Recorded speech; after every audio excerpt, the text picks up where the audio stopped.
Hi, I'm Andrew Armstrong and welcome to the back office. We've got some crazy hail outside, so you might hear that.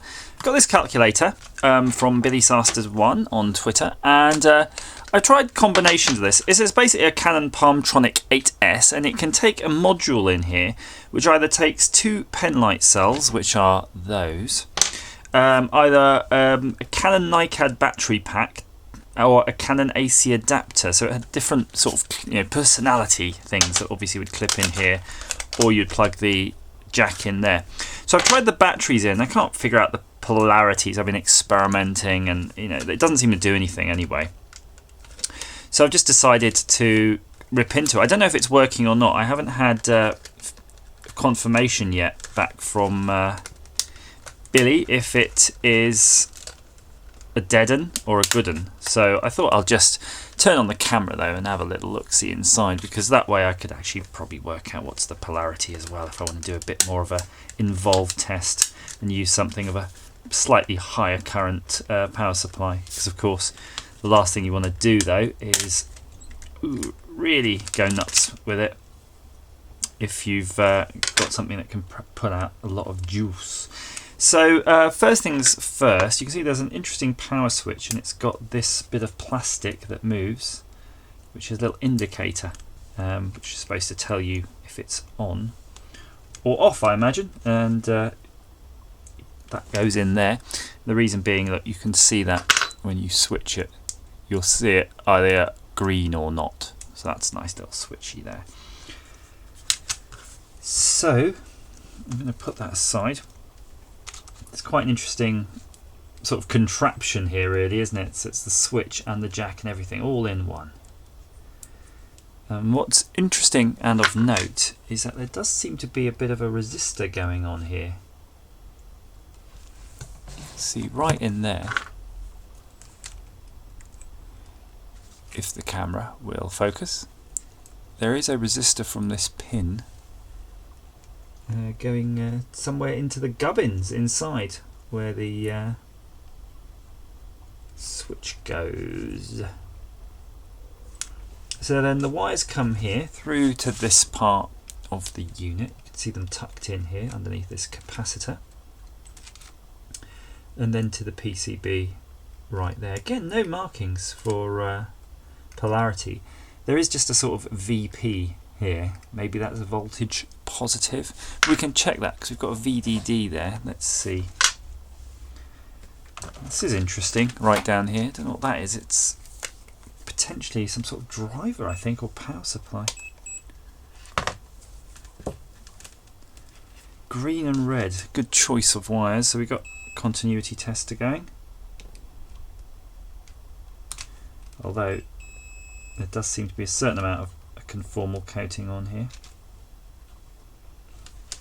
I think we're going to need to stare at this a little bit longer.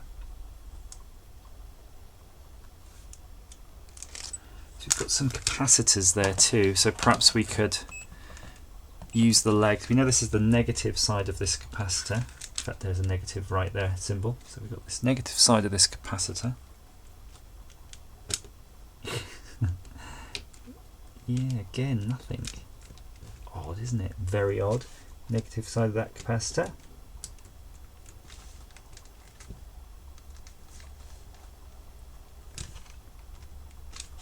Just wondering how hard it is to get continuity between anything on this type of board. It's got a heavy varnish, so you're going to have to do a bit of a...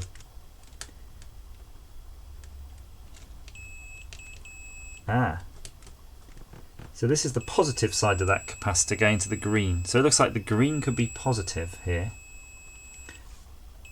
Same with that capacitor. So there, potentially the green is the positive wire. So if that's in the battery bay, it's this lower contact here would be positive.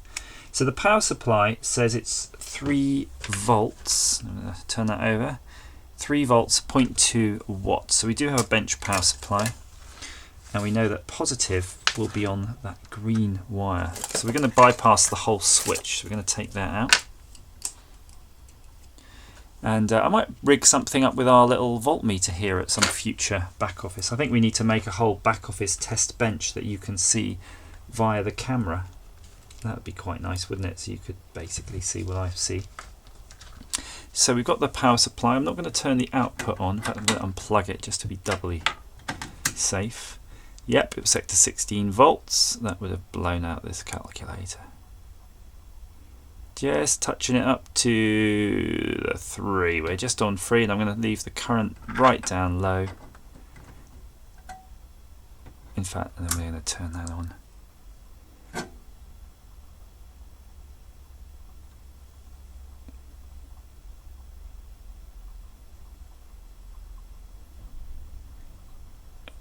And there we go. So I'm not seeing anything on the screen, oddly.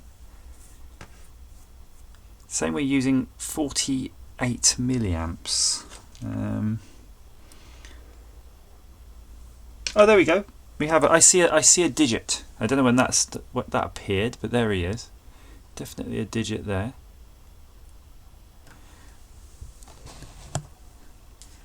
Four times 2 equals 8. Nice.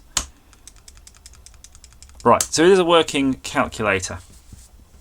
That's good. That's real good. That's a better start than most. So what we're going to need to do is work out how we're going to get a battery to be held and contained within this. So first things first, I guess we'll just put it all back together. Most of the construction of any sort of battery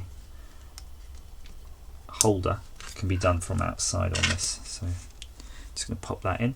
Let's just see of note though, while we're here, we have a chip TMS1042NL. So that's the main processor in this unit.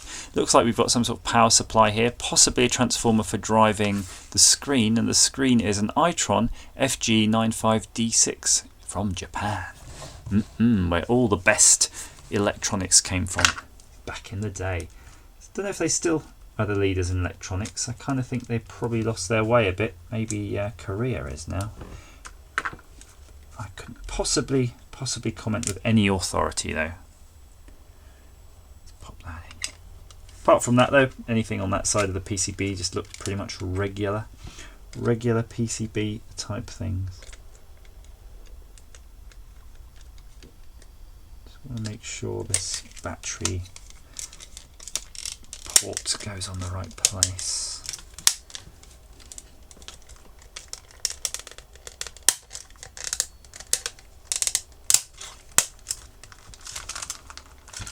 Give it all a bit of a wiggle. So that was odd then. So this was positive. So when I was doing my test with a battery earlier, positive there, negative there, and then I had this piece of conductive copper and a bit of cardboard. I was inserting them. In fact, you can put the copper in separately onto the battery contacts and then the cardboard behind. I wonder why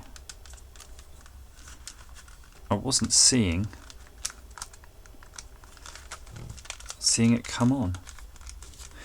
So perhaps you need some really good battery cells. You know, maybe it's just not doing it. It's not. They're not just giving it enough juice. These cheapo cells. And you can see if we might be able to measure, just about measure what they're putting out.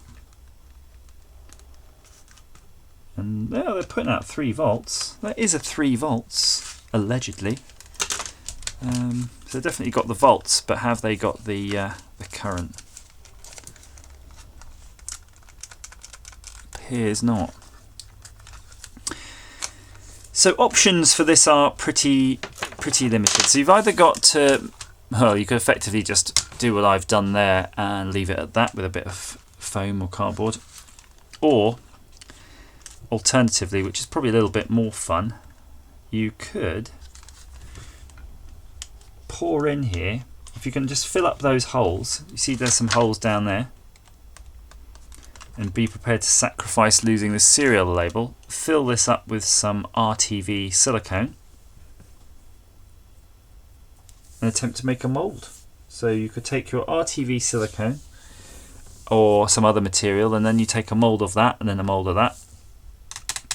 And Bob's your uncle, you can cast something out of a resin with maybe a lithium cell in it that you could use. or just solder straight in there, a lithium cell, but I don't know really. I'm going to speak to Billy about this, see what the status was though of this, and work it out. In the meantime, I'll have a look on the old eBay and see if there's anything for that.